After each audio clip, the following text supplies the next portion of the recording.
আরব আমিরাতের বিপক্ষে টি-20 সিরিজ হারের গ্লানি নিয়ে দেশে ফিরেছেন নাহিদ রানা ও সৌম্য সরকার। আমিরাতের বিপক্ষে রানার আন্তর্জাতিক টি-20তে অভিষেক হয়েছিল, কিন্তু শুরুটা সুখকর হলো না তার। নিজের পারফরমেন্স যতটা খারাপ হয়েছে তার চেয়ে বেশি খারাপ হয়েছে দলীয় পারফরমেন্স। ফলাফল সিরিজ হার।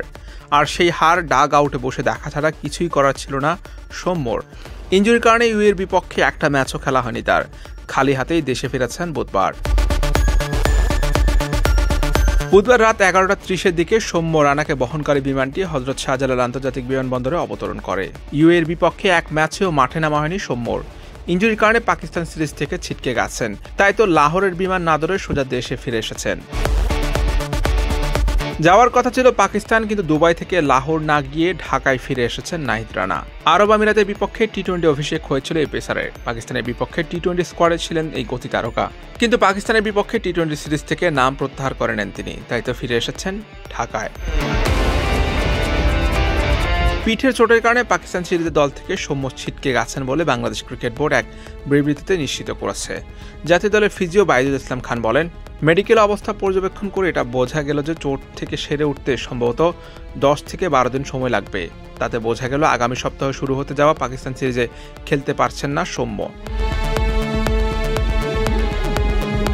আরব আমিরাত ও পাকিস্তান সিরিজ সামনে রেখে 16 সদস্যের দল ঘোষণার সময় ছিল না মেহেদী হাসান মিরাজের নাম।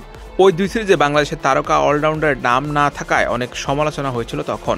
অবশেষে সৌম্য ছিটকে যাওয়ায় কপাল খুলেছে মিরাজের। 28 মে, 30 মে ও 1 জুন বাংলাদেশ পাকিস্তান সিরিজের 3টি টি-20 অনুষ্ঠিত হবে লাহোরে। 3 ম্যাচের টি-20 সিরিজ খেলতে পাকিস্তান সফরে যাচ্ছে বাংলাদেশ দল। তবে এই দলের সঙ্গে যাচ্ছেন না পেসার নাহিদ রানা। সিরিজ থেকে নিজের নাম প্রত্যাহার করে নিয়েছেন। তার সঙ্গে ফিল্ডিং কোচ জেমস পেমেন্ট এবং দলের ট্রেনার নাথান কিলিও যাচ্ছেন না। তবে এদিন বিমানবন্দরে কেবলমাত্র নাহিদ রানা এবং সৌম্যকে দেখা গেছে। এবার পাকিস্তান সুপার লিগ পিএসএল-এ পেশোয়ার জার্মির হয়ে খেলতে পাকিস্তানে গিয়েছিলেন রানা, আর লাহোর কালান্দার্সের হয়ে খেলেছিলেন আরেক বাংলাদেশি ক্রিকেটার রিশাদ হোসেন। সেখানে ভারত পাকিস্তানের উত্তেজনার কারণে নিরাপত্তার শঙ্কায় মাঝ পথে স্থগিত হয়ে গেছিল আসরটি। পরে জরুরি ভিত্তিতে বিশেষ বিমানে পাকিস্তান থেকে দুবাই হয়ে বাংলাদেশে ফেরেন এই দুই ক্রিকেটার। আবারও সিরিজ খেলতে দুবাই যান রিশাদ। পাকিস্তানের বিপক্ষে টি-20 সিরিজ খেলতে রিশাদ পাকিস্তানে গেলেও আরব আমিরাতের বিপক্ষে সিরিজ শেষে দেশে ফিরে এসেছেন Nahid. Hussain Arman, PD crick time.